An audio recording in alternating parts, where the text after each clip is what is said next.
The conference room buzzed with chatter as sharply dressed executives milled around, waiting for the rich widow to arrive. The long mahogany table gleamed under the overhead lights, and the scent of expensive cologne hung in the air. Suddenly the double doors swung open, and in she walked Margaret Fairfax, widow of the late billionaire industrialist James Fairfax. Heads turned, whispers flared, but the room fell into a stunned silence when behind her walked a man no one expected. He wore a plain navy blue janitor's uniform, his name tag read Emmett. His dark skin stood in stark contrast to the pale faces around the table. He looked uneasy but determined. Margaret gestured for him to take the seat beside her, usually reserved for her personal lawyer. A sharp cough broke the silence. One of the older executives, Mr. Donovan, leaned forward, his face a mix of disbelief and disdain. "Mrs. Fairfax," he said slowly, "who is this?" Margaret smiled. "This," she said, placing a hand on Emmett's shoulder, "is Mr. Emmett Carter. They'll be sitting in on today's meeting." The room erupted in murmurs.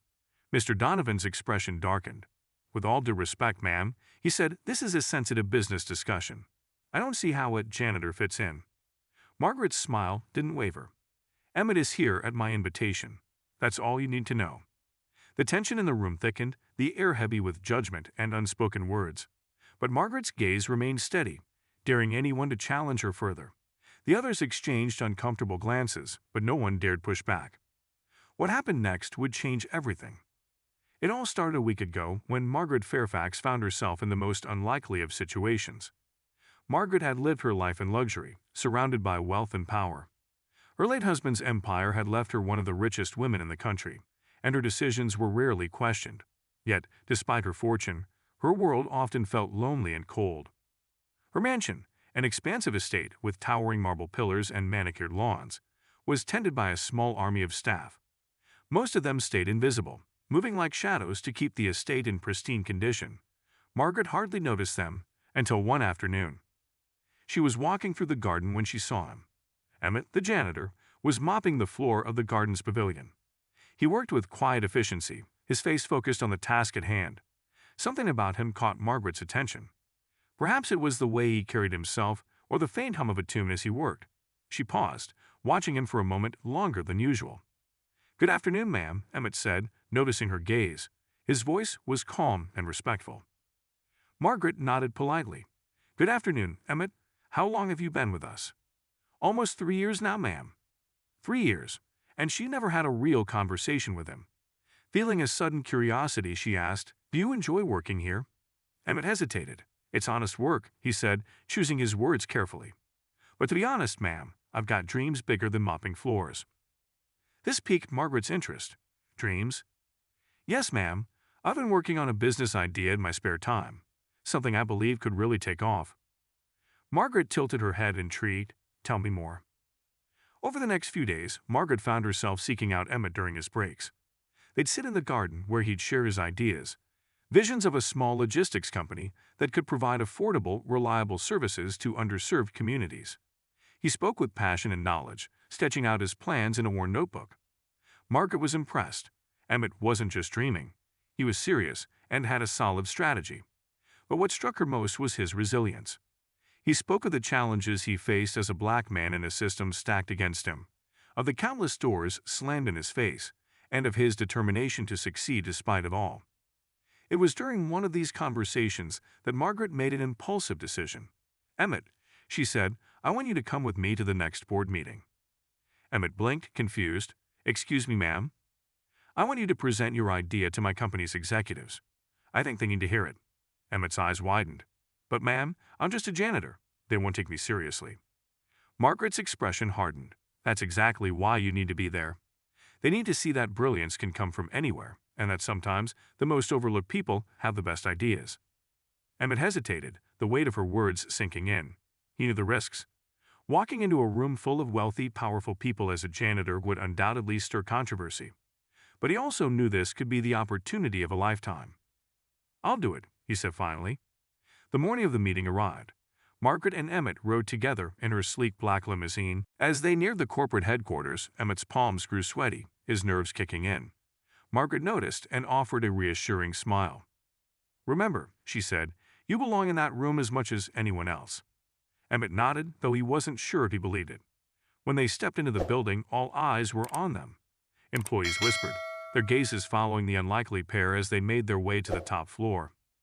By the time they entered the conference room, Emmett felt like he was walking on thin ice. And now, sitting beside Margaret, he felt the full weight of the room's judgment. But just as Mr. Donovan prepared to speak again, Margaret raised her hand. "Before we proceed," she said, her voice commanding attention, "I have a proposition that could change the future of this company." She turned to Emmett. "Emmett, the floor is yours." Emmett's heart pounded as he stood, clutching his notebook. The room was silent, every eye on him. He took a deep breath, ready to share his vision. But before he could utter a word, the double doors burst open. A security guard rushed in, his face red with urgency. "Mrs. Fairfax," he said, out of breath. "There's an emergency." The room froze. Margaret's eyes narrowed. "What kind of emergency?" she demanded. The guard hesitated, glancing at Emmett. "It's about him." Everyone turned to Emmett, who looked as confused as they did. "What's going on?" Margaret asked, her voice sharp. The guard stepped forward, holding a folder. "We received a report this morning. There's a serious accusation against Mr. Carter." The tension in the room skyrocketed. Emmett's hands trembled as he looked at the guard. "What kind of accusation?" he asked, his voice barely above a whisper. The guard's face was grim. "They say you've been stealing from the company." The room was dead silent, save for the faint hum of the air conditioner. Emmett's heart raced as the accusation hung in the air, heavy and damning. Margaret's expression hardened, her sharp gaze locking onto the security guard. "That's ridiculous," she said, her voice cutting through the tension like a knife. "Emmett has been nothing but honest and hardworking." The guard shifted uncomfortably. "I'm just doing my job, ma'am." The report claims he's been using his position to access restricted areas and steal valuable items. Emmett's fists clenched. "I've never stolen anything in my life," he said firmly. His voice was steady, but his eyes betrayed the hurt and anger he felt. Margaret stood up, her presence commanding. "Who made these accusations?" she demanded. The guard hesitated. "It was an anonymous tip, ma'am." "Anonymous," Margaret scoffed. "Convenient." The executives around the table exchanged uneasy glances. Mr. Donovan leaned back in his chair, a smug smirk creeping onto his face. "With all due respect, Mrs. Fairfax, perhaps it's best if we handle this matter privately. We can't afford any scandals." Margaret shot him a glare that could pierce steel. "And perhaps you should remember who's in charge here, Mr. Donovan." Turning back to the guard, she said, "Until you have concrete evidence, I will not tolerate baseless accusations against an innocent man." The guard nodded reluctantly. "Understood, ma'am, but I'll need to escort Mr. Carter for questioning." Emmett stood, his face a mix of defiance and resignation. "I'll go," he said quietly. "I have nothing to hide." Margaret reached out, stopping him. "No, Emmett, you stay. If they want to question you, they can do it after this meeting." Her tone left no room for argument. The guard looked as if he wanted to protest, but thought better of it. He nodded and exited the room, leaving behind a suffocating tension. Margaret turned to the room. "Now, as I was saying, Emmett has a proposal that could revolutionize our logistics operations. I suggest you all listen carefully." Emmett swallowed hard, his nerves still frayed. But he knew this was his moment. He opened his notebook, his voice steady despite the storm brewing inside him. "Thank you, Mrs. Fairfax," he began. "Ladies and gentlemen, my proposal is simple but impactful. We've all seen how traditional logistics companies struggle to serve smaller communities. My idea focuses on bridging the gap using an innovative hub-and-spoke model tailored for underserved areas." As Emmett spoke, the room began to shift. The initial skepticism on the executives' faces slowly gave way to intrigue. He outlined his plan with precision, backing it up with data and projections. He spoke of efficiency, cost savings, and the potential to tap into an untapped market. By the time he finished, even Mr. Donovan looked reluctantly impressed. Margaret smiled. "Thank you, Emmett. Now, I'd like to open the floor for questions." For a moment, no one spoke. Then, one of the younger executives, Miss Collins, leaned forward. "Mr. Carter, your model is intriguing, but how do you plan to handle the initial capital required for such an ambitious rollout?" Emmett didn't miss a beat. "I learned the numbers extensively. With strategic partnerships and phased implementation, the upfront costs can be managed effectively. I've also identified potential grants and subsidies available for projects aimed at community development." Ms. Collins nodded, clearly impressed. "It's a solid plan." More questions followed, and Emmett answered each one with confidence and clarity. The room buzzed with renewed energy, the initial hostility fading as they recognized the value of his ideas. But just as things seemed to be turning around, the doors opened again. This time, it was a stern-looking man in a dark suit. His badge glinted under the fluorescent lights. Internal affairs. "Mrs. Fairfax," he said, his voice calm but firm. "I'm afraid we need to speak with Mr. Carter immediately. New evidence has come to light." Margaret frowned. "This can wait. We're in the middle of something important." "I'm afraid it can't," the man replied. He held up a tablet, showing surveillance footage. The grainy video displayed a figure resembling Emmett entering a restricted storage area late at night. The room erupted in whispers. Emmett's face paled. "That's Tommy," he said, his voice barely audible. Margaret narrowed her eyes, scrutinizing the footage. "This is absurd. The video quality is terrible. How can you be sure it's Emmett?" The man tapped the screen, pausing the video at a specific frame. The timestamp matches a time when Mr. Carter was scheduled to be on duty, and the figure is wearing a janitor's uniform. "That doesn't prove anything," Margaret snapped. "Anyone could have accessed a uniform." Emmett's hands shook as he looked at the screen. "I swear I wasn't there." The man's expression remained neutral. "We'll need to conduct a thorough investigation. In the meantime, Mr. Carter is suspended, effective immediately." Margaret's eyes blazed with fury. "You can't be serious." "It's standard procedure, ma'am." Before Margaret could argue further, Emmett placed a hand on her arm. "It's okay," he said softly. "Let them investigate. The truth will come out." Reluctantly, Margaret nodded. "This isn't over," she said, her voice cold. "Mark my words." The man motioned for Emmett to follow him. As he walked out, the weight of the stairs bore down on him.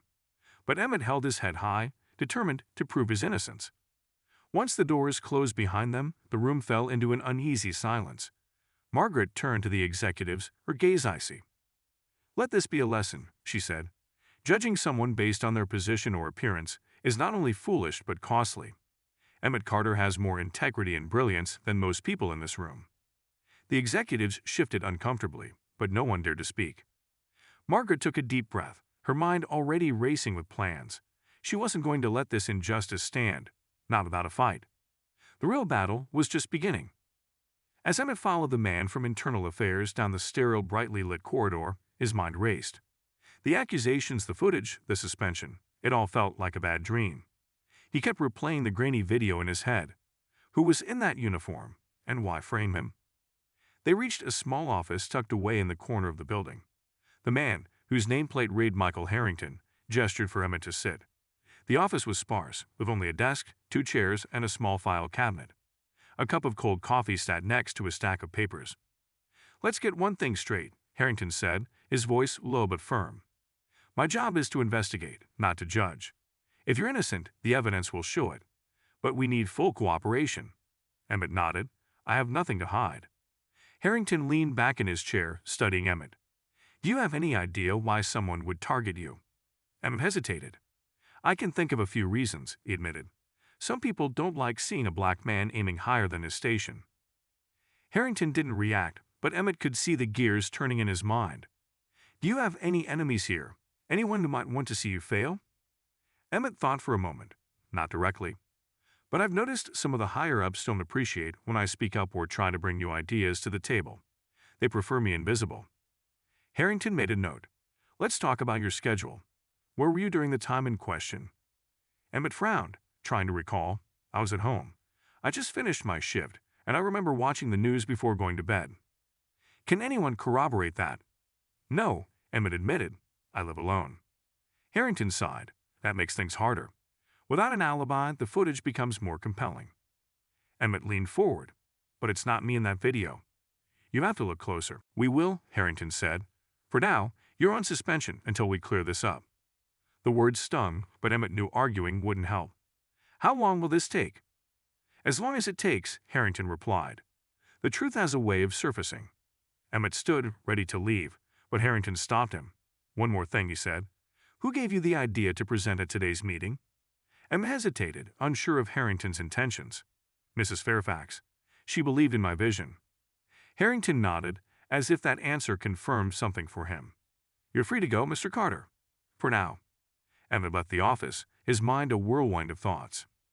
Meanwhile, Margaret sat in her private office, seething. She was no stranger to corporate politics, but this felt personal. She picked up her phone and dialed her assistant, Grace. "Get me everything we have on that anonymous report," she ordered. "I want names, timestamps, and every shred of evidence they'd collected." Grace's voice was calm but efficient. "Right away, ma'am." Margaret hung up and leaned back in her chair, her mind racing. This wasn't just about Emmett's innocence. It was about exposing the rot within her company. If someone was trying to sabotage him, they were also challenging her authority, and that was unacceptable. Her thoughts were interrupted by a knock on the door. "Come in," she said. Miss Collins entered, looking both concerned and determined. "Mrs. Fairfax, may I speak freely?" Margaret nodded. "Of course." Collins closed the door behind her. "I've been reviewing Emmett's proposal. It's brilliant, and frankly, it could be a game changer for our logistics division. But I'm worried. This sudden accusation feels convenient." Margaret's eyes narrowed. "You think someone's trying to undermine him?" "I do," Collins said, "and by extension, undermine you." Margaret considered this. "Have you noticed anything unusual in the board's behavior recently?" Collins hesitated. "Mr. Donovan has been more vocal than usual about maintaining the company's traditional values. He wasn't thrilled about the idea of involving someone like Emmett." Margaret's jaw tightened. "If Donovan is behind this, he's made a grave mistake." Collins nodded. "I thought you should know. If there's anything I can do to help, just say the word." "Thank you, Collins. I'll handle Donovan," Margaret said, her tone icy. "But keep your ears open. If you hear anything, report to me immediately." Collins left, and Margaret turned her attention back to her computer. She began drafting an email to the company's legal team, outlining her concerns and demanding a thorough investigation into the anonymous tip. Later that evening, Emmett returned to his small apartment, exhaustion weighing heavy on him. The day's events played over and over in his mind. He sat at his kitchen table, staring at his notebook, filled with dreams that now felt farther away than ever. A sudden knock at the door jolted him from his thoughts. He wasn't expecting anyone. Cautiously, he approached and opened it. Standing there was a young man, no older than 20, with a nervous expression. He held a small envelope. "Are you Emmett Carter?" the man asked. "Yes. Who's asking?" "I can't say much," the man whispered, glancing over his shoulder. "But I have something for you. It's important." He handed Emmett the envelope and disappeared down the hall before Emmett could ask any more questions. Emmett closed the door and opened the envelope. Inside was a single piece of paper with a short, typed message. "Not everything is as it seems. The footage was doctored. Someone wants you out of the way. Trust no one." Emmett's heart raced as he read the words. Who had sent this? And why? Before he could process it, his phone buzzed. It was a text message from an unknown number. "You're in danger. If you want the truth, meet me at Willow Park, 10 p.m. tonight." Emmett stared at the message, his mind spinning. Was this a trap? Or could it be the break he needed? He had a decision to make, and not much time. Emmett paced the small living room, the cryptic note and text message weighing heavily on his mind. The logical side of him screamed that this could be a trap, but another part, desperate for answers, told him he couldn't ignore it. He glanced at the clock, 9:30 p.m. Willow Park was a 15-minute walk from his apartment. If he was going, he needed to leave now. Grabbing his jacket, Emmett tucked the note into his pocket and made his way out into the cool night air. The streets were quiet, lit by the occasional street lamp. His footsteps echoed on the pavement as he walked, his mind racing with questions. Who was behind this? Could the footage really have been doctored? And why would someone go to such lengths to frame him? Willow Park came into view, its entrance marked by a wrought iron gate. The park was nearly deserted, save for a few stray joggers and a couple walking their dog. Emmett's eyes scanned the area, searching for any sign of the person who'd sent the message. Near the park's central fountain, a figure stood with their back to him, hood pulled up against the chill. Emmett hesitated, then approached cautiously. "You're here," the figure said without turning around. The voice was young, male, and vaguely familiar. "Who are you?" Emmett asked, keeping his distance. "Why did you send me that message?" The figure finally turned, pulling down the hood. It was the same young man who had delivered the envelope earlier. "My name's Marcus," he said. "I work in it for Fairfax Industries." Emmett frowned. "Why are you helping me?" Marcus glanced around nervously. "Because what's happening to you isn't right. And I know for a fact that the footage they're using against you is fake." Emmett's heart skipped a beat. "How do you know?" Marcus pulled a USB drive from his pocket and handed it to Emmett. "I found the original footage. It was stored on a restricted server. Whoever framed you replaced it with the doctored version." Emmett stared at the drive in disbelief. "Why didn't you go to Mrs. Fairfax or Internal Affairs with this?" "I can't," Marcus said, his voice trembling. "The people behind this have power. If they find out I'm helping you, I could lose everything, or worse." Emmett nodded slowly, understanding the risk Marcus was taking. "Why me? Why frame a janitor?" Marcus hesitated. "Because you're more than just a janitor now. Mrs. Fairfax believes in you, and that makes you a threat. So people in the company don't want to see her shake things up. They're trying to discredit you to undermine her." The pieces were starting to fit together, but Emmett still had questions. "Who's behind this?" Marcus shook his head. "I don't know for sure, but I've seen emails, conversations between some of the higher-ups. Donovan's name comes up a lot." Emmett clenched his fists. He'd suspected Donovan, but hearing his name confirmed sent a wave of anger through him. "What do I do with this?"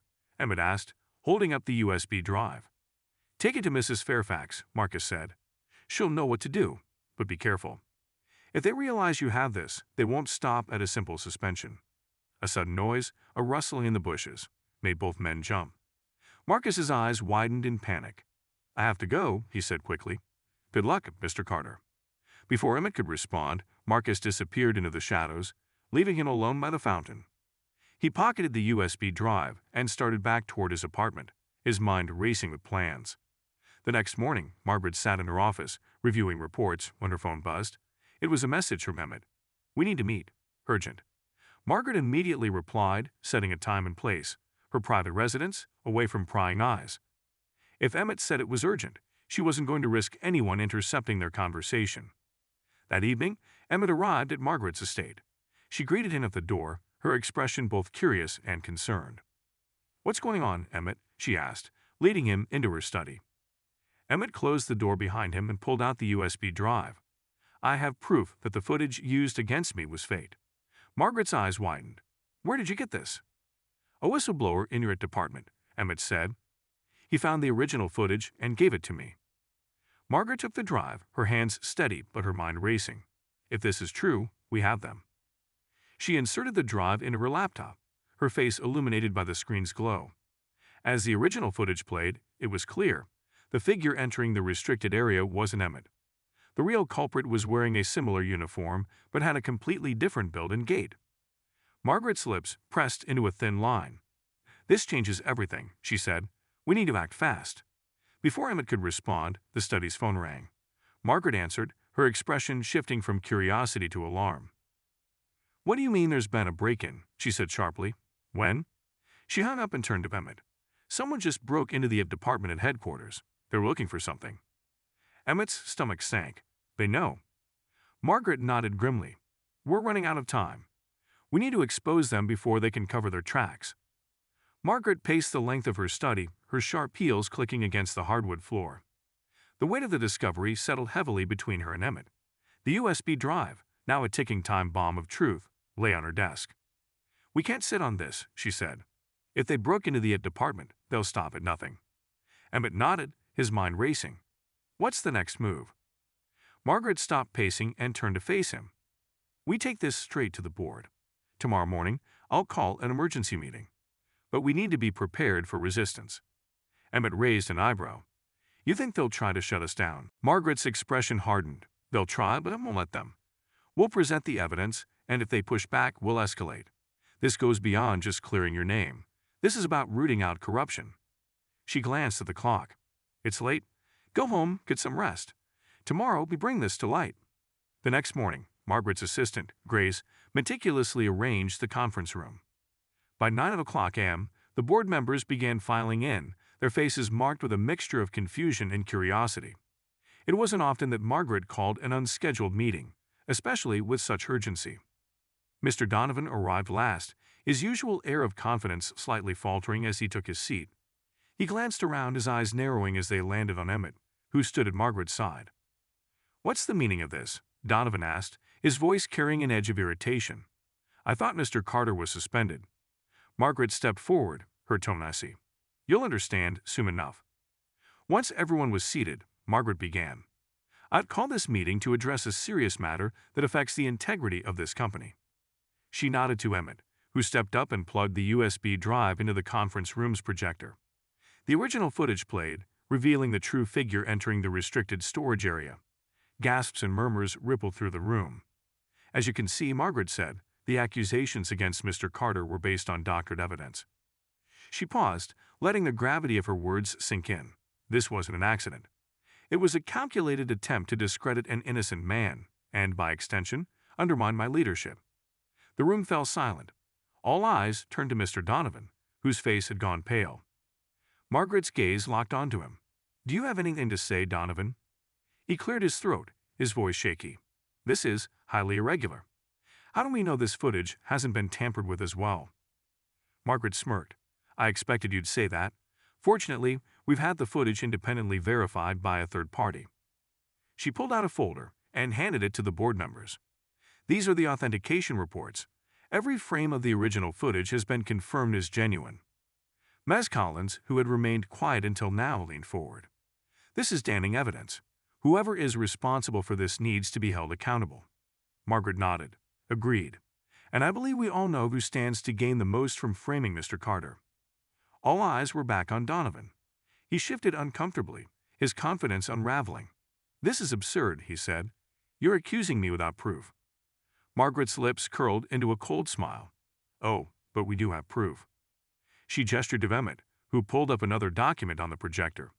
It was a series of email exchanges between Donovan and an unknown sender, discussing neutralizing the threat and ensuring Carter never steps foot in the company again. Donovan's face turned ashen. Those emails could have been fabricated. Margaret's voice was sharp, except they weren't. "We traced the IP addresses.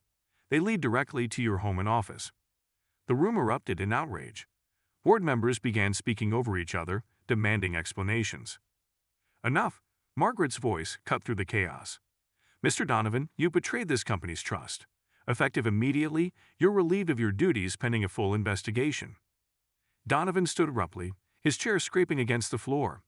"You'll regret this, Margaret. Mark my words." He stormed out, slamming the door behind him. The room remained tense, but Margaret's resolve didn't waver. "We'll move forward with transparency. Today, we've not only cleared an innocent man's name, but also exposed a dangerous threat within our ranks." The board members nodded in agreement, their respect for Margaret evident. After the meeting, Margaret and Emmett returned to her office. The weight of the morning's events hung heavily in the air. "You handled that brilliantly," Emmett said. Margaret sighed, her exhaustion finally showing. "This is just the beginning. We've cut off one head of the snake, but there could be more." Emmett nodded. "What now?" Margaret leaned back in her chair, her eyes steely. "Now we rebuild, and we make sure something like this never happens again." Before they could say more, Grace entered the room, her face pale. "Ma'am, there's something you need to see." She handed Margaret a tablet. On the screen was a breaking news alert. "Breaking. Former Fairfax Industries board member claims retaliation after whistleblowing internal corruption." Margaret's eyes narrowed as she read Donovan's statement. Filled with lies and accusations, he was painting himself as the victim, claiming he had uncovered shady dealings and was ousted to silence him. "Looks like Donovan isn't going down quietly," Emmett said. Margaret set the tablet down, her jaw clenched. "Let him play his games. He won't win." But even as she spoke, she couldn't shake the feeling that the battle was far from over. The headlines spread like wildfire. Within hours, Donovan's claims dominated the news cycle, casting a shadow over Fairfax Industries.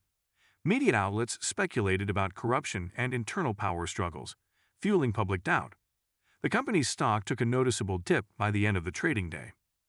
Margaret sat in her home office, watching the news coverage. The smug image of Donovan, flanked by his lawyer, filled the screen as he made his case. "I try to do the right thing," he said, his voice dripping with false sincerity. "But when you stand up to corruption, they come after you. I won't be silenced." Margaret muted the TV, disgusted. The man's a snake. Emmett, sitting across from her, nodded. "He's trying to shift the narrative. If the public buys this, it could ruin everything." Margaret's phone buzzed. It was a text from Grace. "Our PR team is ready to respond. What's the plan?" Margaret quickly typed back. "Tell them to hold off. We need to be strategic." She turned to Emmett. "We can't rush into this.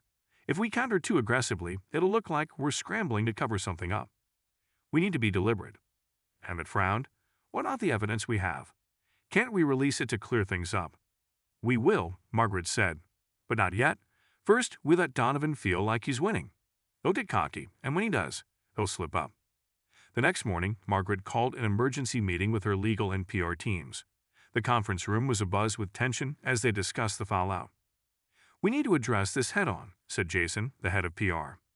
"The longer we stay silent, the more it looks like we have something to hide." Margaret raised a hand, silencing him.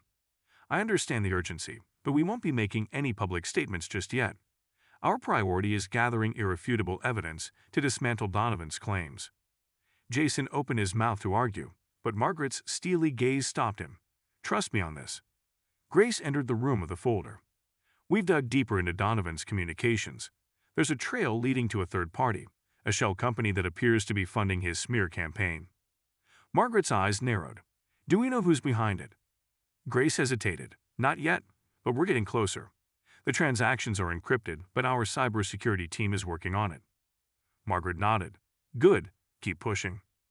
Later that afternoon, Emmett sat in his apartment, scrolling through social media. The backlash was intense. Comments ranged from support for Donovan to harsh criticism of Fairfax Industries, another greedy corporation caught in a scandal. Donovan is a hero for exposing the truth. Fairfax Industries? More like Fraud Industries. Emmett sighed, feeling the weight of the situation. He knew the truth, but watching public opinion turn against them was disheartening. His phone buzzed. It was a message from Marcus. "I've got something big. Meet me at the usual spot." Without hesitation, Emmett grabbed his jacket and headed out. At Willow Park, Marcus was already waiting by the fountain, his face tense. "What's going on?" Emmett asked. Marcus handed him a second USB drive. "This contains the financial records of that shell company Grace mentioned. I managed to trace the payments back to their source." Emmett's eyes widened. "Who's behind it?" Marcus took a deep breath. "It's someone within the company, someone powerful." Emmett's stomach churned. "Who?" Marcus hesitated, then said, "One of the board members, Mr. Langston." Emmett's mind raced. Langston was one of the oldest and most respected members of the board, known for his conservative stance and close ties to Donovan. "This explains a lot," Emmett muttered. "Langston's been working with Donovan to take down Margaret and anyone loyal to her." Marcus nodded. "They've been funneling money through the shell company to fund the smear campaign. If we can expose this, it'll destroy their credibility." Emmett gripped the USB tightly. "We need to get this to Margaret immediately." That evening, Margaret sat in her study, reviewing the company's financial records, when Emmett burst in, breathless. "You're not going to believe this," he said, handing her the USB. Margaret inserted it into her laptop and began reviewing the files. Her eyes narrowed as she scrolled through the detailed transactions, each one more incriminating than the last. "Langston," she said, her voice filled with quiet fury. "I trusted him." Emmett nodded. "It's all there. He's been working with Donovan from the start." Margaret closed her laptop, her mind already formulating a plan. "This is the leverage we need. Tomorrow, we confront Langston and take this to the board." The next morning, the board convened in the main conference room. Langston sat confidently at the head of the table, unaware of what was coming. Margaret entered, followed by Emmett and Grace. She placed the USB drive on the table and addressed the room. "Ladies and gentlemen, I've uncovered new evidence that sheds light on the recent allegations against our company." Langston raised an eyebrow. "More evidence? What now?" Margaret's gaze was icy. "This," she said, gesturing to Emmett, who began playing the financial records on the projector. The room fell silent as the transactions unfolded on the screen, each one pointing directly to Langston's involvement. Langston's confident demeanor cracked. "This is preposterous," he sputtered. "These records are falsified." Margaret crossed her arms. "Nice try, Langston, but these records have already been verified." The board members exchanged shocked glances. One by one, they turned their scrutiny toward Langston. "This is a betrayal of the highest order," said Miss Collins. "You put the entire company at risk." Langston stood abruptly, his face red with anger. "You'll regret this, Margaret. You think you've won, but this is far from over." He stormed out, but Margaret remained calm. Grace ensures security accompanies him to clear out his office. Effective immediately, Mr. Langston is removed from his position. The board members nodded in agreement, their trust in Margaret solidified. As the meeting adjourned, Margaret turned to Emmett. "We've won this battle, but the war isn't over." Emmett nodded. "We'll be ready." Margaret sat at her desk, watching the aftermath of Langston's downfall unfold. News of his removal spread quickly, and the media began to shift its narrative.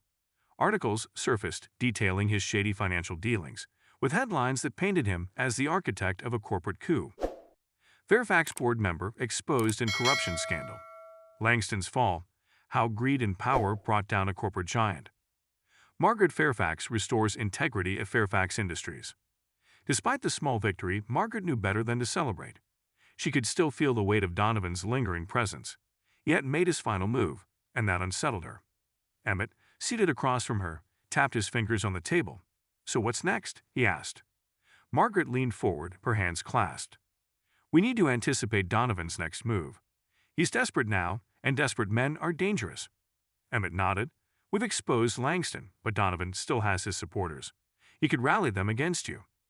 Margaret's phone buzzed, pulling her attention. It was a message from Grace. "You need to see this." She clicked on the link Grace provided, which led to a live news conference. Donovan stood at a podium, flanked by a team of high-powered lawyers. His face was a mask of calm, but his eyes gleamed with determination. "Fairfax Industries may think they've silenced me," Donovan began, his voice steady, "but I'm here to reveal the truth about their internal corruption. This isn't just about me. It's about protecting the shareholders, the employees, and the future of this company." Margaret's jaw tightened. Donovan wasn't retreating, he was going on the offensive. He continued, "As a whistleblower, I've uncovered financial irregularities that implicate not just individuals, but the entire leadership structure. Today, I'm filing a lawsuit against Fairfax Industries for wrongful termination and defamation." Emmett leaned in, his brow furrowed. "He's trying to flip the script." Margaret turned off the stream. "He's banking on public sympathy. If he can convince people he's the victim, it'll undermine everything we've worked for." Emmett shook his head. "What's his endgame?" Margaret sighed. "To force his settlement. He wants us to pay him off to make this go away. But I won't give him the satisfaction." She picked up her phone and dialed Grace. "Assembled a legal team. We're going to fight this head-on." Later that day, Margaret met with her top lawyers in a sleek, glass-walled conference room. The team pored over documents, piecing together a strategy. "We'll file a countersuit," said Amanda, the lead attorney. "Defamation, breach of fiduciary duty, and conspiracy to commit fraud." Margaret nodded. "Good, but I want this to be about more than just winning in court. We need to win in the court of public opinion." Jason from PR chimed in. "We'll craft a narrative that highlights Donovan's betrayal and Langston's corruption. Emmett's story will be central to this, an example of integrity and innovation being threatened by greed." Emmett looked surprised. "Me? You want to make me the face of this?" Margaret smiled. "You represent everything they tried to destroy. If you're willing, your voice could be powerful." Emmett hesitated, then nodded. "If it helps set things right, I'm in." The following week, Fairfax Industries launched a media campaign. Interviews, press releases, and carefully crafted statements flooded the airwaves. Emmett appeared on major networks, sharing his journey from janitor to visionary, and how he almost lost it all to a smear campaign. "I've faced challenges before," Emmett said during one interview. "But this was different. It wasn't just about me. It was about stopping someone who believed in change." The public response was overwhelmingly positive. Social media buzzed with support for Emmett and Margaret. Fairfax Industries is cleaning house. Respect. Emmett Carter is the hero we didn't know we needed. About time someone stood up to corporate bullies like Donovan. But as the tide turned in their favor, Margaret knew Donovan wouldn't go down quietly. One evening, as Margaret and Emmett reviewed their progress, Grace burst into the room, her face pale. "We have a problem," she said, her voice trembling. Margaret and Emmett exchanged a glance. "What now?" Margaret asked. Grace held up a tablet, showing a leaked internal memo. It contained sensitive information about Fairfax Industries' upcoming projects, including Emmett's logistics proposal. The memo painted the projects as risky and potentially unprofitable. "This leak is designed to undermine investor confidence," Grace said. "The memo's already spreading, and our stock is plummeting." Margaret's face darkened. "Donovan's trying to cripple us financially." Emmett clenched his fists. "How do we fight back?" Margaret stood, her resolve unwavering. "We find the source of the leak and we expose it." Grace nodded. "I've already contacted our cybersecurity team. they're tracing the origin. Margaret turned to Emmett. In the meantime, we need to reassure our investors. Schedule a live-streamed queue and a session for tomorrow. We'll address their concerns directly. Emmett nodded. Let's show them we're not backing down. The next day, Margaret and Emmett faced a virtual audience of shareholders and investors. Margaret opened with a strong statement, acknowledging the leak but reaffirming the company's commitment to innovation and integrity. Emmett followed, presenting updated projections for his logistics proposal. His confidence and clarity reassured even the most skeptical investors. By the end of the session, the stock had stabilized and investor confidence began to return. But as they wrapped up, Grace entered the room with urgent news. We traced the leak, she said. It came from an external server linked to Donovan's legal team. Margaret's eyes blazed. Then we have him. Emmett nodded, his determination matching hers. Let's finish this. As they prepared for the final confrontation, Margaret couldn't shake the feeling that the stakes had never been higher. But one thing was certain, they were ready for whatever Donovan threw their way next. The discovery of Donovan's connection to the leaked memo was the final piece Margaret and her team needed. With the evidence in hand, they prepared for an all-out legal and public relations offensive. Margaret knew this was the last stand, the moment to either crush Donovan or risk losing everything they fought for. That evening, as the legal team finalized their countersuit and the PR department crafted their next wave of communications, Margaret and Emmett met privately in her study. This is it, Margaret said, her voice steady but tinged with weariness. If we don't shut him down now, they'll keep coming at us. Emmett nodded. We've come too far to let him win. What's the plan? Margaret leaned forward. Tomorrow, we'll file a countersuit and hold a press conference.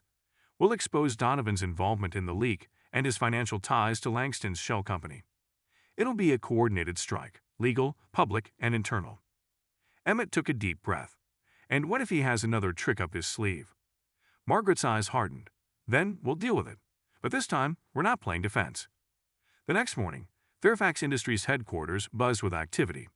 The media swarmed the front entrance, their cameras and microphones, ready to capture every word of the anticipated press conference. Inside, Margaret stood before a large window overlooking the city, her reflection a mix of confidence and determination. Emmett joined her, dressed sharply for the occasion. You ready for this? Margaret asked. Emmett smiled. As ready as I'll ever be. At precisely 10 o'clock a.m., they stepped onto the stage in the company's press hall. The room was packed with journalists, flashing cameras, and live streaming equipment broadcasting to millions. Margaret opened the conference with a commanding presence. Thank you all for being here. Today, we're here to address the recent challenges Fairfax Industries has faced and to set the record straight. She outlined the company's commitment to transparency and innovation, then shifted the focus to Donovan's actions. Emmett took the podium next, his voice calm but firm. The past few weeks have been a test of resilience, he said. But through it all, the truth has remained our guiding light. Today, we're here to reveal that the attacks against me and this company were orchestrated by individuals seeking to protect their own interests. He presented the evidence, the financial records, the leaked emails, and a cybersecurity report linking the memo leak to Donovan's legal team. The room buzzed with murmurs as journalists furiously scribbled notes and typed on their laptops. Finally, Margaret returned to the podium. In light of these findings, we're filing a countersuit against Mr. Donovan for defamation, conspiracy, and breach of fiduciary duty. We're also launching an internal audit to ensure no stone is left unturned in maintaining the integrity of this company. She paused, letting the weight of her words sink in. Fairfax Industries will not be bullied or intimidated. We stand firm in our commitment to our employees, our investors, and the communities we serve. The room erupted in questions, but Margaret and Emmett handled them with precision, deflecting speculation and reinforcing their narrative. By the time the conference ended, the public's perception had shifted decisively in their favor. That evening, as Margaret and Emmett reviewed the day's success, Grace entered with urgent news. You're not going to believe this, she said, holding up a tablet. Donovan just posted a video online. Margaret frowned. What now? Grace played the video. In it, Donovan sat behind a desk, his expression solemn. He spoke directly to the camera, his voice filled with feigned remorse. I've made mistakes, he admitted. In my pursuit of justice, I may have crossed lines, but my intentions were always to protect this company and its people. He went on to frame himself as a misunderstood whistleblower who had been manipulated by others. He offered no apology, only vague acknowledgments of missteps. Margaret shook her head. He's trying to pivot again. He wants to soften the blow before the legal hammer comes down. Emmett nodded. The public might see this as an attempt to save face, but it won't hold up in court. Margaret's phone buzzed with a call from Amanda, the lead attorney. She answered, her face tense. Amanda, she said. Margaret, we just received word that Donovan's lawyers are requesting a settlement meeting. Margaret raised an eyebrow. A settlement? After all this? Yes, Amanda replied. They're likely trying to avoid a drawn-out legal battle now that the evidence is stacked against them. Margaret considered this. What's their offer? They're proposing a sizable payout to drop the countersuit and keep certain details out of the public record. Margaret's eyes narrowed. Tell them we're not interested. We're seeing this through. Amanda chuckled. That's what I was hoping you'd say. Margaret ended the call and turned to Emmett. We're not letting him off the hook. This isn't just about money. It's about accountability. Emmett nodded, a sense of vindication washing over him. Let's finish what we started. The next few weeks were a whirlwind. The lawsuit proceeded, and as more evidence came to light, Donovan's position crumbled. His former allies distanced themselves, and his public support dwindled. By the time the case went to trial, it was clear that Margaret and Fairfax Industries had the upper hand. In a dramatic courtroom showdown, the judge ruled in favor of Fairfax Industries, awarding them significant damages and issuing a scathing rebuke of Donovan's actions. As the verdict was read, Emmett felt a wave of relief and pride. Justice had been served. Outside the courthouse, reporters swarmed Margaret and Emmett, eager for their reactions. This is a victory for truth and integrity, Margaret said. Fairfax Industries will continue to thrive, and will do so with the highest standards. Emmett added, I'm grateful for the support we've received throughout this journey. This isn't just my victory. It's a win for everyone who believes in second chances and standing up for what's right. As they left the courthouse, the weight of the battle finally lifted. But both Margaret and Emmett knew their journey was far from over. This was just the beginning of a new chapter, one where they could rebuild stronger than ever before. In the weeks following the trial, Fairfax Industries experienced a resurgence. The company's stock rebounded, confidence from investors soared, and public opinion shifted decisively in their favor. Emmett's logistics proposal, which had once been a controversial topic, was now seen as a beacon of innovation and resilience. Margaret wasted no time implementing reforms. She called for an overhaul of the company's internal operations, emphasizing transparency, diversity, and inclusivity. She wanted to ensure that the events of the past few months would never be repeated. Emmett found himself in a whirlwind of meetings, workshops, and presentations. His proposal was gaining traction, and a pilot program was set to launch within weeks. But amidst this success, he couldn't shake the feeling that something was still lurking in the shadows. One evening, as Emmett prepared for a presentation, his phone buzzed. It was Marcus. Need to meet. Something's come up. Emmett frowned. He hadn't heard from Marcus since the trial ended. The urgency in the message set off alarms in his mind. They arranged to meet at their usual spot in Willow Park. When Emmett arrived, Marcus was already there, his face tense. What's going on? Emmett asked. Marcus glanced around nervously before speaking. I've been digging through the company's old systems, tying up loose ends after the trial. And I found something. Emmett's heart rate quickened. What'd you find? Marcus pulled out his laptop and opened a folder labeled Project Titan. This is a series of documents and emails dating back to before Langston and Donovan's scheme. It outlines plans for a major acquisition, a move that would have completely reshaped Fairfax Industries. Emmett leaned in, scanning the documents. The acquisition involved a smaller logistics company that specialized in innovative supply chain solutions. But what caught Emmett's attention was a specific clause. The deal was contingent on eliminating any internal competition. They wanted to crush my proposal before it even got off the ground, Emmett muttered. Marcus nodded. Exactly. Donovan and Langston weren't just acting out of greed or personal vendettas. They were executing a larger plan to clear the path for this acquisition. Emmett's mind raced. Does Margaret know about this? Marcus shook his head. Not yet. I wanted to bring it to you first. Emmett closed the laptop, his jaw set. We need to tell her immediately. That night, Emmett and Marcus met with Margaret in her study. As Marcus presented the findings, Margaret's expression shifted from curiosity to anger. They were planning this right under my nose, she said, her voice cold. And they nearly succeeded. Emmett nodded. If we hadn't exposed Donovan and Langston, they might have pushed this through. Margaret stood and paced the room. We can't let this acquisition go unnoticed. Even without Langston and Donovan, there could still be players within the company pushing for it. Marcus hesitated. There's more. I found evidence of ongoing communications with the target company. Whoever's behind this isn't done yet. Margaret stopped pacing and turned to Emmett. We need to find out who's pulling the strings. Emmett nodded, and we need to do it fast. The next morning, Margaret called a meeting with her core team. Grace, Amanda, and Miss Collins joined Emmett and Marcus in the sleek conference room. Margaret didn't mince words. We've uncovered a new threat, a covert plan to push through a major acquisition under questionable circumstances. This isn't just about business, it's about control. She nodded to Marcus, who displayed the documents on the large screen. The team listened intently as he outlined the details. We believe there are still individuals within the company working to advance this plan, Marcus said.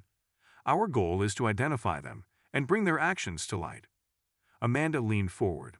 Legally, we have grounds to investigate any internal communications tied to this acquisition, but we'll need to act carefully to avoid tipping them off. Grace added, from a PR perspective, we should control the narrative. If this goes public before we're ready, it could damage our reputation. Margaret nodded. Agreed. We'll conduct a discreet internal investigation. Emmett, I want you to lead this effort with Marcus. Emmett's eyes widened. Me? You've proven yourself time and again, Margaret said. You have the insight and determination we need. Emmett took a deep breath. I'll do whatever it takes. The investigation began immediately. Emmett and Marcus combed through emails, financial records, and meeting notes, looking for any signs of collusion. They worked late into the night, driven by a shared sense of purpose. After several days, they'd found their first lead, a series of encrypted emails sent from an anonymous account to a high-ranking executive within the company. The messages referenced Project Titan and outlined steps to secure the acquisition. With Marcus's help, they decrypted the emails and traced the account back to a senior vice president named Richard Hale. Hale was a quiet, unassuming figure who had kept a low profile during the recent turmoil. Emmett presented their findings to Margaret. Hale's been orchestrating this from the shadows, he said. He's the last piece of the puzzle. Margaret's expression was grim. Then it's time to bring him into the light. Margaret called an emergency board meeting, ensuring that Hale would be present. As the board gathered, the tension in the room was palpable. Margaret began, her tone sharp. We've uncovered new information regarding the recent activities surrounding a potential acquisition, and it implicates someone in this very room. Hale shifted uncomfortably, but remained silent. Margaret gestured to Emmett, who stood and presented the evidence. As the decrypted emails appeared on the screen, the board members murmured in shock. Hale's face drained of color. This is a misunderstanding, he said quickly. I was acting in the company's best interests. Margaret's eyes blazed. You were acting in your own interests, and you betrayed the trust of everyone here. Before Hale could respond, Margaret continued, effective immediately, you are removed from your position. We'll be launching a full investigation, and I assure you, the authorities will be involved. Security entered the room, escorting Hale out as he muttered protests. Margaret turned back to the board. This ends now. Fairfax Industries will not tolerate deception or greed. We move forward with integrity and transparency. The board members nodded, their respect for Margaret evident. The storm had finally passed, but its lessons would not be forgotten. That evening, as Margaret and Emmett reflected on the day's events, Margaret raised her glass. To new beginnings, she said. Emmett smiled and clinked his glass with hers, and to never backing down. In the weeks following Richard Hale's ousting, Fairfax Industries found itself stronger than ever. The public and the board had rallied behind Margaret's leadership, and Emmett's logistics project was officially greenlit for a full-scale rollout. However, the journey had left a mark on everyone involved. Emmett sat in his new office, a modest but well-equipped space in the company's innovation wing. The nameplate on his door read Director of Strategic Initiatives. It still felt surreal to him. Not long ago, he was mopping floors. Now he was steering one of the company's most ambitious projects. As he reviewed the latest operational reports, his phone buzzed. It was a message from Marcus. Congrats on the new role, boss. Let's grab dinner soon. I owe you a proper celebration. Emmett smiled and replied, You got it. Couldn't have done this without you. Just as he set his phone down, there was a knock at his door. Come in, he called. The door opened, and Margaret walked in, carrying a bottle of champagne. "Thought we'd celebrate your first official day in the new role," she said, placing the bottle on his desk. Emmett chuckled. "I didn't think executives did casual drop-ins." Margaret smirked. "We do when it's someone we believe in." She sat down, her expression softening. "I want you to know how proud I am of you, Emmett. You've proven that brilliance and integrity can come from anywhere. You've not only helped save this company, but also redefined what leadership looks like." Emmett's face grew serious. "I couldn't have done it without your support. You saw something in me when no one else did." Margaret raised a hand. "You earned this, and you'll keep earning it." They shared a quiet moment of mutual respect before Margaret stood. "Let's toast to your success later. Right now, I have a meeting with the legal team. We're finalizing the terms for some exciting new partnerships." Emmett nodded. "I'll hold you to that toast." Margaret left, and Emmett turned back to his work, feeling a renewed sense of purpose. Later that evening, as the sun dipped below the horizon, Margaret and Emmett met in her private dining room. The table was set with simple elegance, and the champagne from earlier was chilled and ready. Marcus joined them, along with Miss Collins and Grace. The atmosphere was warm, filled with laughter and stories of their collective battle against Donovan and Hale. "To new beginnings," Margaret said, raising her glass. "To resilience and teamwork," Emmett added. They clinked glasses, the sound echoing softly in the room. As the evening wore on, Margaret shared some of her future plans. "I'm committed to making Fairfax Industries a leader in ethical business practices. We'll be launching new initiatives to support underserved communities and foster innovation. Emmett, your logistics project is just the beginning." Grace nodded. "And with the internal reforms in place, we'll be a model for corporate transparency." Marcus grinned. "Looks like we're building something great here." But just as the evening seemed to close on a high note, Margaret's phone buzzed. She glanced at the screen, her expression darkening. "What is it?" Emmett asked, noticing the change in her demeanor. Margaret read the message aloud.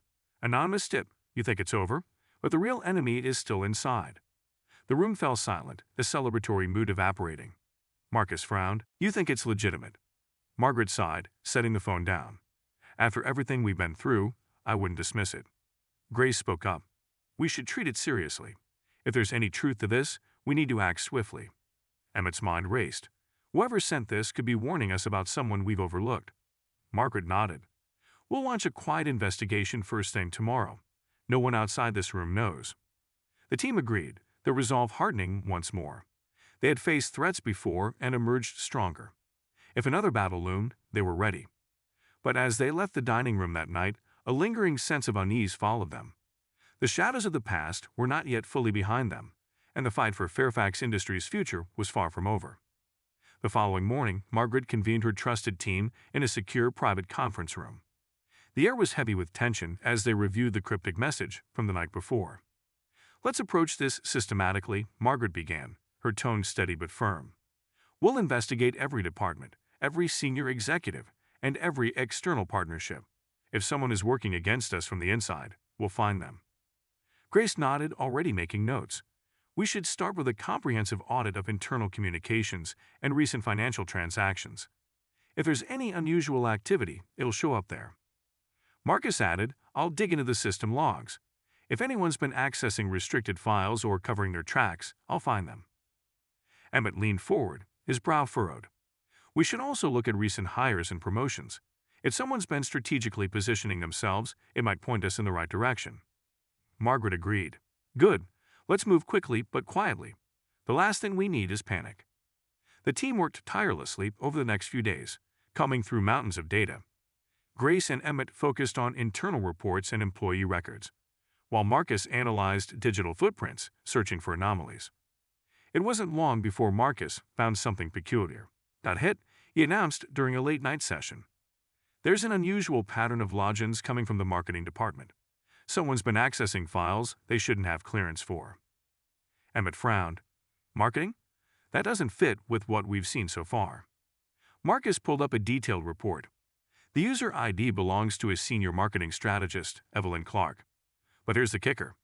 She's been accessing files related to our logistics project and recent legal proceedings." Grace looked up, puzzled. Why would someone in marketing need access to those files? Margaret's eyes narrowed. Because she's not just working in marketing. She's working for someone else. Emmett glanced at the screen. Do we have anything on her background? Marcus typed rapidly, pulling up Evelyn's personnel file. Hired 3 years ago. Impressive resume.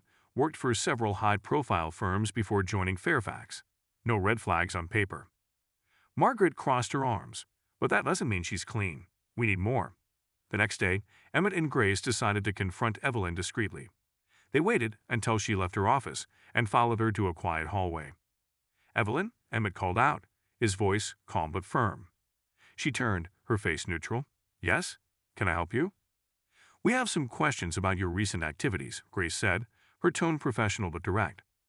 Evelyn's eyes flickered with a hint of nervousness. "I'm not sure what you mean." Emmett stepped forward. "We've noticed you've been accessing files outside your department's scope. Care to explain?" Evelyn's expression hardened. "I was simply doing my due diligence. I've been collaborating with other departments on cross-functional projects." Grace raised an eyebrow. "Without notifying your supervisors?"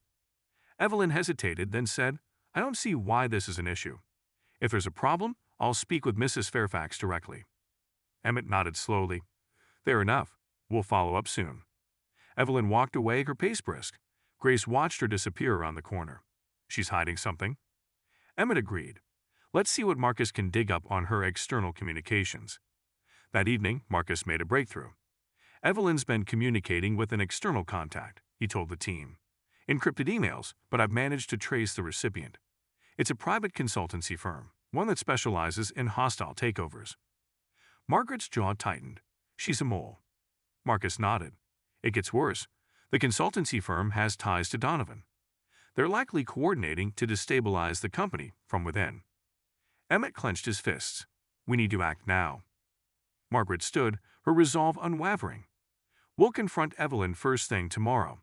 If she's working with Donovan, she'll have information we can use to bring him down for good." The next morning, Evelyn was summoned to Margaret's office. She arrived, her composure intact, but there was a flicker of unease in her eyes. "Evelyn," Margaret began, "we've uncovered some troubling information. Care to explain your communications with this consultancy firm?" Evelyn's face paled. "I don't know what you're talking about." Margaret's gaze was icy. "Don't insult our intelligence. We have the emails, the access logs, and the financial transactions. You've been working against us, and now you're going to tell us everything." Evelyn's mask of calm cracked. She exhaled sharply, her shoulders slumping. "Fine. Yes, I've been in contact with them, but I was just following orders." "Whose orders?" Emmett demanded. Evelyn hesitated, then said, "Donovan. He promised me a top position in the new leadership once Fairfax collapses." Margaret's eyes blazed. "You made a great mistake, but you still have a chance to make things right." Evelyn swallowed hard. "What do you want me to do?" "Give us everything," Margaret said. "Every detail, every plan, every communication you've had with Donovan and his associates." Evelyn nodded reluctantly. "I'll cooperate." Margaret leaned back, her voice cold. "Good, because if you don't, the next place you'll be answering questions is in a courtroom." As Evelyn left to provide her full statement, Margaret turned to Emmett. "This is the break we needed. Donovan's days are numbered." Emmett nodded, but the weight of the fight ahead was clear. They had exposed another layer of deception, but the final battle with Donovan loomed closer than ever. The information Evelyn provided was a goldmine. Her detailed confession included meeting notes, encrypted communications, and even audio recordings of her conversations with Donovan. With this evidence, Margaret and her team had everything they needed to deliver the final blow. That evening, Margaret called an emergency meeting with her core team in the same secure conference room where their fight against Donovan had begun. The tension in the room was palpable as Evelyn's recordings played over the speakers. Donovan's voice was unmistakable, cold and calculating. "Evelyn, once Margaret falls, Fairfax is ours to mold. You'll have your seat at the table, and we'll make sure Carter's little project is buried." Emmett's fists clenched at the mention of his name. Margaret's face was a mask of calm fury. When the recording ended, Grace broke the silence. "This is the smoking gun. With this, we can take Donovan down permanently." Amanda, the lead attorney, nodded. "We'll deliver this to the authorities immediately. Donovan's already under scrutiny, but this will seal his fate. He'll face charges for conspiracy, fraud, and corporate sabotage." Margaret stood, her presence commanding. "This ends tomorrow. We'll hold a press conference to present our findings. The world needs to know the truth." Emmett nodded, his determination matching hers. "Let's make it count." The next morning, Fairfax Industries held what would become one of the most significant press conferences in its history. The room was packed with journalists and millions tuned into the live broadcast. Margaret took the podium, her expression resolute. Today we reveal the truth about the threats Fairfax Industries has faced. For months, we've been under attack from individuals seeking to undermine our company for their personal gain. She outlined the plot orchestrated by Donovan and Langston, leading to Evelyn's infiltration and the attempt to destabilize Fairfax from within. Margaret's words were precise and powerful, laying out the evidence piece by piece. Emmett stepped up next, presenting the audio recordings and communications that exposed Donovan's plans. The room was silent as Donovan's voice played, his intentions laid bare for all to hear. "This is the reality we've been dealing with," Emmett said, his voice steady. "But we stood firm. And today we reaffirm our commitment to transparency, innovation, and the values that make Fairfax Industries strong." As the recordings ended, Margaret returned to the podium. "We have provided all this evidence to the authorities, and legal action is underway. Let this be a message to anyone who thinks they can undermine Fairfax Industries. We will not be intimidated." The press erupted with questions, but Margaret and Emmett handled each one with composure, reinforcing their narrative of resilience and integrity. Later that day, the news broke. Donovan had been arrested on charges of conspiracy and fraud. His face, once smug and defiant, now appeared on screens across the nation, his downfall complete. Fairfax Industries' stock surged and public support reached an all-time high. Emmett's logistics project became a symbol of the company's renewed strength and vision for the future. That evening, Margaret, Emmett, and their team gathered in her home for a quiet celebration. The weight of the battle was finally lifting, replaced by a sense of accomplishment and relief. Margaret raised her glass. "To everyone here, thank you.